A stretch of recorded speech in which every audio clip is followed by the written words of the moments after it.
en direct d'Hong Kong.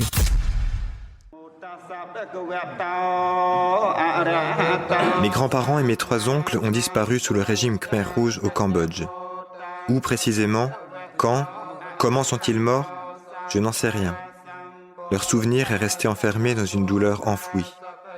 Ma mère et mes tantes ne m'en ont chacune transmis que des bribes éparses et mal assurées. Je m'appelle Yves. J'ai reçu ce prénom de mon grand-père en héritage. Je le porte comme un rendez-vous manqué que je voudrais aujourd'hui honorer. Nous venons d'écouter un extrait poignant du film Cambodge après l'adieu qui donne le ton, un événement mémoriel et artistique. Tout cela sous la coupe d'Yves Charbonneau-Ching. Merci d'être avec nous aujourd'hui. Bonjour Katia. Cet extrait nous plonge directement dans l'émotion et l'histoire que vous explorez, celle d'un pays marqué par la tragédie, mais aussi par une résilience remarquable. L'événement pour un sourire d'avenir au profit de l'association pour un sourire d'enfant, PSE, lancée le 28 novembre, commémore les 50 ans de la chute de Phnom Penh en mêlant témoignages, images et engagement.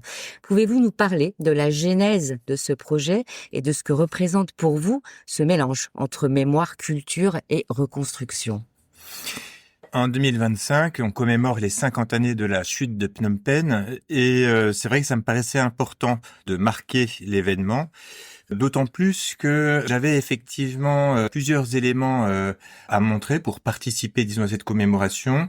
Ce film, qui est un petit peu vieux maintenant, que j'ai fait en 2012, mais aussi de nombreux témoignages que j'ai concrétisés, disons, en tournant et en enregistrant, disons, la parole de ces 4 témoins qui ont vécu la chute de Phnom Penh depuis l'ambassade de France. Et puis notamment ce lien avec Roland Neveu, qui est un ami et qui était à l'époque photographe de guerre, et donc qui a couvert la chute de Phnom Penh. Tout cela mis bout à bout fait que je me suis dit, voilà, en 2025, il serait sans doute opportun de faire quelque chose, non seulement pour ne pas oublier, mais effectivement, comme l'indique le titre de l'événement, pour se tourner vers l'avenir dans le sens d'une reconstruction nécessaire. Et à ce titre, confier, disons, l'organisation de l'événement à Pour un sourire d'enfant prenait tout son sens. Ça évitait de faire un événement commémoratif tourné uniquement vers le passé, ce que je ne souhaitais pas, mais vraiment d'en faire quelque chose d'utile. Et donc, c'était important de mêler à la fois des témoignages, des photographies, des films, des échanges aussi qui auront lieu autour de cet événement. La mémoire se doit d'être vivante. Et donc là, c'est en fait une mémoire collective, mais qui se construit effectivement par une discussion entre différentes mémoires individuelles, très humaines, des témoignages qui rentrent vraiment dans l'intimité du récit, un film, le mien, donc sur l'histoire de ma famille, le deuxième film, cette expérience intime, disons, de la danse, les photographies, tout cela dialogue ensemble. Et bien sûr, le spectateur est invité à circuler là-dedans, à faire discuter, disons, ces différentes images de mémoire et à participer aux discussions qui auront lieu aux différents événements. Alors, je reviens justement sur Cambodge après l'adieu, votre film. On a eu l'extrait au début de cette interview. On raconte le retour de votre famille au Cambodge 35 ans après la fuite. Qu'est-ce qui vous a poussé à documenter d'une part ce voyage et qu'avez-vous ressenti en retrouvant les survivants en cette période? Alors, aussi loin que je me souvienne, bien sûr, c'est une question qui m'a toujours habité. Qui étaient mes grands-parents, où étaient passés mes oncles, etc. Mais c'est des questions qui étaient très compliquées à poser quand je parle là de mon enfance. Hein. Évidemment, qui étaient des questions très douloureuses, et ça, je l'ai compris très rapidement. Et pour autant, des questions auxquelles j'avais des bribes de réponses par ma mère et par ses sœurs, qui chacune individuellement me confiaient, disons, des éléments. J'ai le prénom de mon grand-père, je suis né juste après sa mort. Et souvent, mes tantes me disent que je lui ressemble. Donc, bizarrement, j'ai été un petit peu le dépositaire d'une mémoire. Parvenu à l'âge adulte, voilà, j'ai souhaité mettre cela en forme. Disons que le fait d'en faire un film permettait de donner du sens à une mémoire sans quoi elle aurait été jamais que tournée vers le passé, encore une fois, ou même morbide.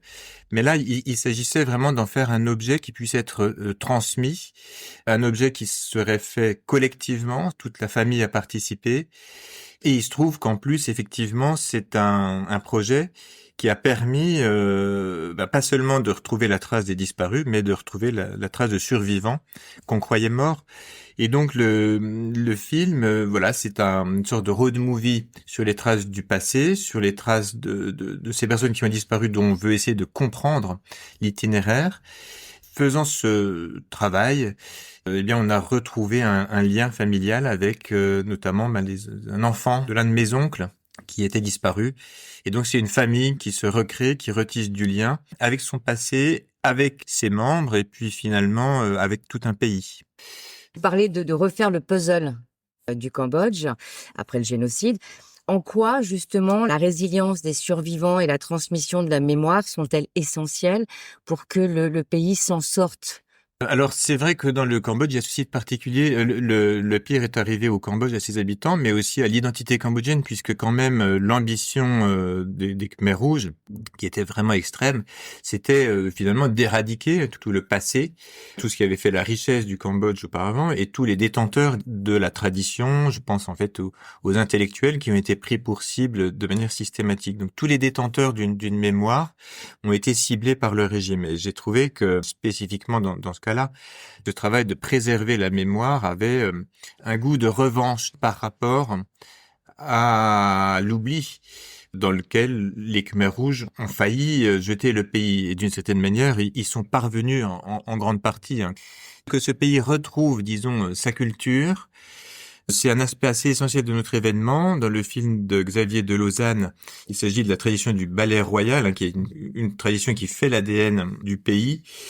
Reconstituer tout cela, c'est une manière, disons, de répondre et de prendre notre revanche par rapport à la tentative d'éradiquer le passé qui a été celle des Khmers rouges.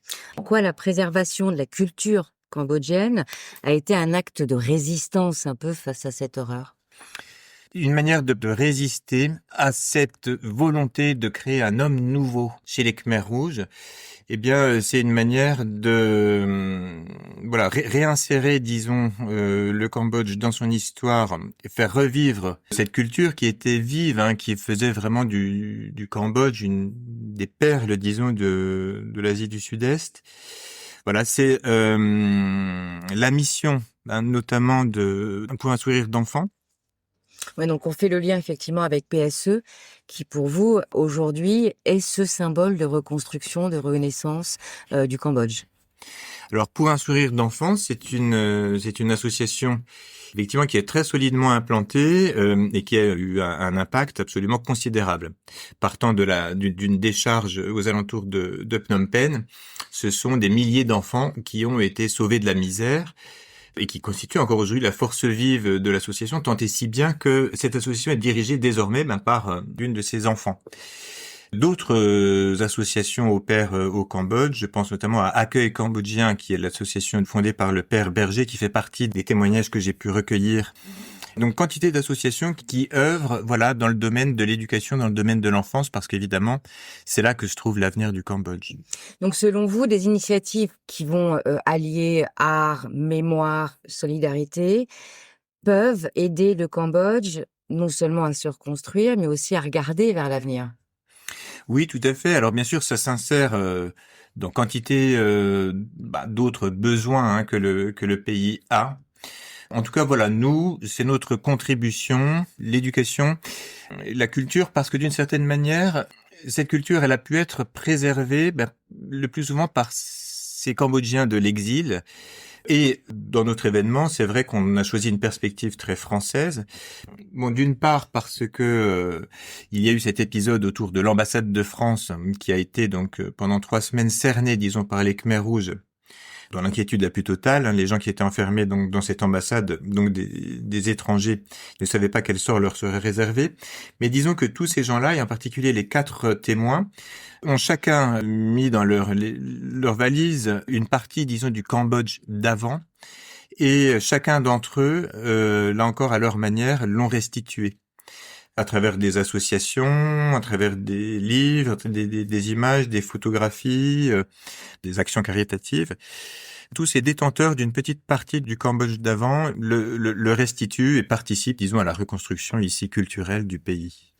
Le film que vous avez fait Vous voulez quoi? Vous voulez que les visiteurs retiennent un point particulier de l'événement, un message d'espoir, un devoir de mémoire, les deux? J'ai une émotion particulière à parler du Cambodge, puisque j'en suis originaire.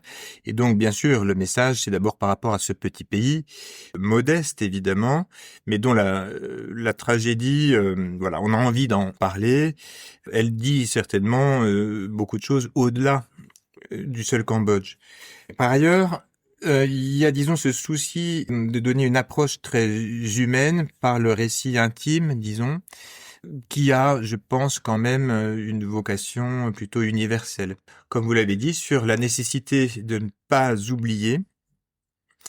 À cette nécessité de ne pas oublier, il faut offrir une respiration. Se tourner vers le passé peut être très très douloureux, ça peut même être enfermant, obsédant, et donc il est nécessaire de le faire collectivement, c'est le travail d'une famille dans notre film, et puis de le faire en ayant toujours cette ouverture vers la reconstruction, vers l'avenir. Donc voilà, attirer un petit peu l'attention sur une mémoire, en tirer des réflexions qui feront écho, je pense, en chacun d'entre nous, et puis entretenir cet espoir de reconstruction. On laissera toutes les informations sur la page de l'émission. Je rappelle une exposition photo prise par Roland Neveu, Cambodge après l'adieu, documentaire de Yves Charbonneau-Ching, et La beauté du geste, un film de Xavier de Lausanne.